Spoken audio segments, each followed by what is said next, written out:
اب ہم دیکھنے میں 18 سالہ نوجوان لڑکیاں لگتی تھیں۔ ہماری اماں نے ہر 2 لڑکیوں کو ایک کمرے دے دیا۔ جب میں نے پہلی بار سامنے گئے آئینے کو دیکھا تو مجھے حیرت سی ہونے لگی تھی۔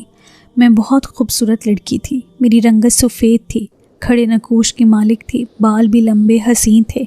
مجھے خود پر نہ جانے بہت پیار آنے لگا تھا، لیکن کیا خبر تھی کہ میرا یہ حسن و جمال میرے لیے وبال جان بن جائے گا۔ چند دن کے بعد ہی ہم سب لڑکیوں کو نئے خوبصورت لباس دیے گئے جو کہ تنگ اور چست قسم کے تھے۔ اس کے ساتھ دوپٹے بھی نیٹ کے دیے گئے تھے۔ 2 لڑکیاں باہر سے لائی گئی تھیں جنہوں نے ہمارا رنگ روپ ہی بدل کر رکھ دیا تھا۔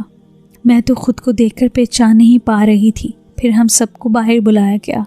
سامنے کرسیاں رکھی گئی تھیں جہاں ہمیں بٹھا دیا گیا تھا۔ ہم سب اماں کے اشاروں کی غلام بن چکی تھی، اس لیے وہ بس نظروں سے ہمیں کہتی تھی اور ہم کسی ریموٹ کی طرح سے وہی کرنے لگتے تھے۔ ہم سب کرسیوں پر بیٹھ گئے۔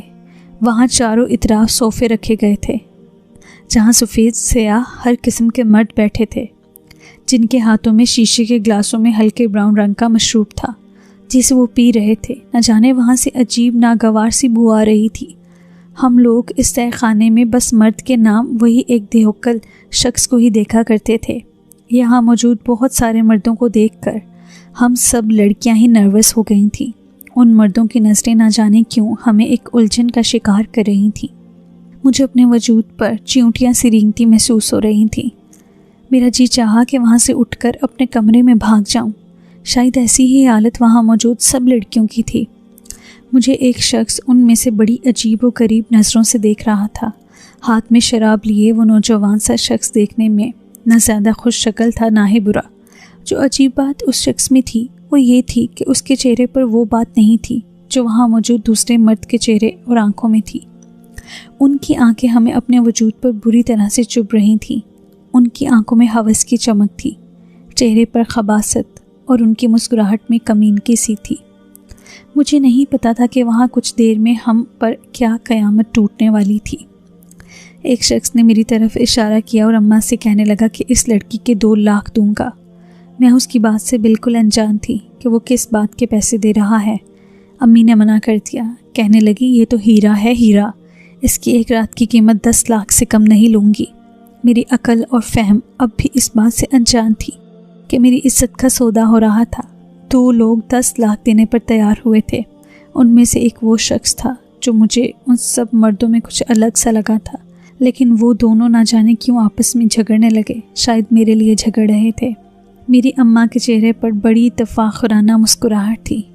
اس نے اتراتے ہوئے میری قیمت بڑھا دی۔ میرا سوداگر وہی شخص تھا۔ اس نے اماں کو پیسے دیے اور کہنے لگا کہ اس لڑکی کو اپنے ساتھ لے جاؤں گا۔ میری اماں نے اعتراض نہیں کیا۔ اماں نے میرا ہاتھ اس کے ہاتھ میں تھما دیا، کہا کہ صبح میرا آدمی اسے تمہارے ٹھکانے سے آ کر لے جائے گا۔ وہ شخص میرا ہاتھ پکڑے مجھے باہر لے جانے لگا۔ یہ دیکھ کر تو میں بری طرح سے گھبرا گئی۔ میں نے اماں کہنا شروع کر دیا کہ مجھے اس کے ساتھ نہیں جانا۔ میں بے شخص دیکھنے میں بڑی لگنے لگی تھی، لیکن تھی تو کم عمر ہی۔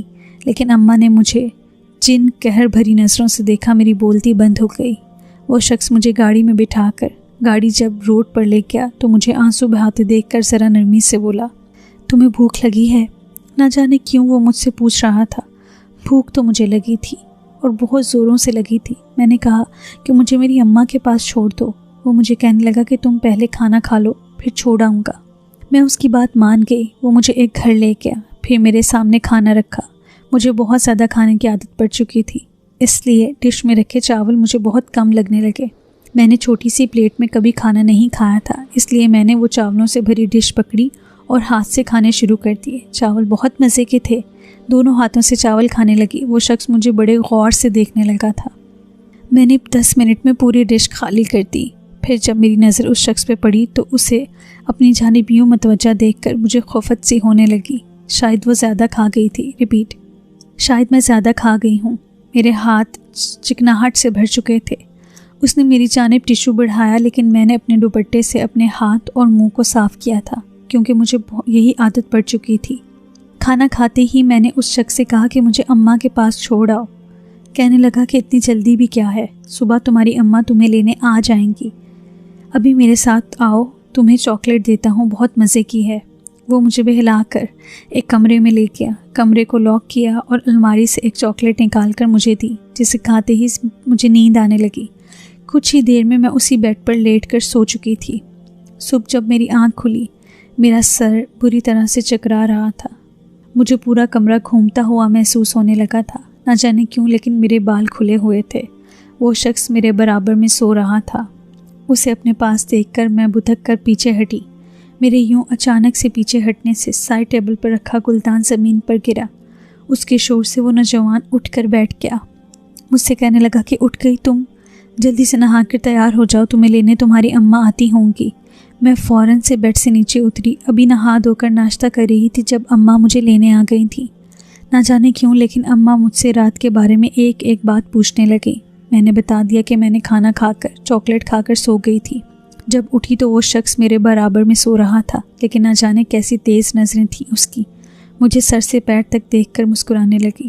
کچھ دیر کے بعد ہی میری اماں کا موبائل بجنے لگا، شاید اسی نوجوان کا فون تھا۔ کہنے لگا کہ تم لوگوں نے بتایا نہیں تھا کہ لڑکی کم عمر ہے، اس لیے مجھے اسے نیند سے ملی چاکلیٹ کھلانی پڑی۔ میری اماں نہ جانے کیوں بڑی مطمئن سی ہو گئی تھیں۔ اگلی رات پھر سے وہی شخص میرے لیے آیا، لیکن نہ جانے کیوں میری ماں نے انکار کر دیا تھا۔ کہنے لگی ایک ہی شخص ایک ہی لڑکی ہم بار بار نہیں دیتے۔ مجھے نہ جانے کس شخص کے حوالے کر دیا۔ وہ انسان نہیں تھا، انسانی وجود میں درندہ تھا جس نے مجھ پر ذرا رحم نہیں کھایا۔ میرے رونے بلکنے پر اس شخص نے مجھے مارنے سے بھی گریز نہیں کیا۔ صبح میرے چہرے پر اس کمینے کے تھپڑ اور ناخنوں کے نشانات تھے۔ میں بے تحاشا رو رہی تھی، میری عزت پامال ہو چکی تھی۔ جب اماں مجھے لینے آئیں تو مجھے دیکھ کر مسکرانے لگی۔ مجھے نہ جانے کیوں پہلی بار اماں سے نفرت ہوئی۔ میرا جی چاہا کہ سامنے کھڑی عورت کا منہ نوچ لوں، گلا دبا کر جان سے مار ڈالوں، لیکن بے بسی تھی۔ اس خبیث عورت نے میری چٹیا پکڑ لی، کہنے لگی کہ بڑا سیانہ بن رہا تھا وہ کمینہ، انسپیکٹر سمجھ رہا تھا ہمیں خبر نہیں ہوگی۔ کل تو بچ گئی تھی کیونکہ وہ انسپیکٹر ہماری خبریں لینے آیا تھا۔ اس نے تجھے چھوا تک نہیں تھا، دھوکہ دے رہا تھا ہمیں۔